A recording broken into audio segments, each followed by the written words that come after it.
నేను చెప్పండి ఇటు ఇటు చూడు లాచ. మేము హిందువులం,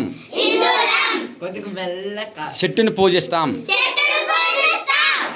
ఎందుకంటే చెట్లు మాకు మంచి గాలి ఇస్తాయి. ఆ గాలి పీల్చడం వల్ల మనం బతుకుతున్నాం. గాలి లేకపోతే చనిపోతాం. మనం బతకడానికి అవసరమైన గాలిని చెట్లు మనకి ఇస్తున్నప్పుడు ఆ చెట్టుని పూజిస్తే తప్పేంటి? అంతే కదా. చెట్ల నుంచి వచ్చే గాలి నీకు అవసరము బతకడానికి, కానీ చెట్టుని పూజించాను అంటావా?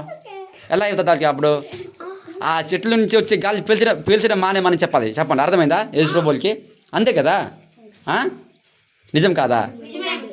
ఇప్పుడు వాళ్ళు ఏం చెప్తారు? చెట్టుకి పూజించొద్దు, అక్కడ దేవుడు ఉంటారు అంటారు. దేవుడు ఉంటారు పక్కన పెట్టండి. చెట్టు నుంచి వచ్చే గాలి మనకు అవసరం కదా. ఛేదించు. చెట్టు నుంచి వచ్చే గాలి మనకు అవసరం కదా. ఉన్నది 3-4, ఎందుకు కిలాట అవుతారు? 100 మంది ఉన్నట్టు. ఈరోజు వెళ్ళేనా అక్కడ మీటింగ్కి? 100 మంది ఉన్నాం, ఎవ్వరు కిలాట అవ్వలే.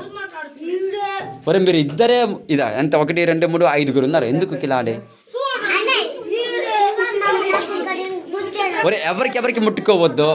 ఒరే మీరు ఎవరికి ముట్టుకోవద్దు, ఎవరికి మాట్లాడొద్దు, చాలా అంతే. పక్కన వాళ్ళతో మాట్లాడొద్దు, పక్కన వాళ్ళకి ముట్టొద్దు, అయిపోయింది. ఇంకా అర్థమైందా?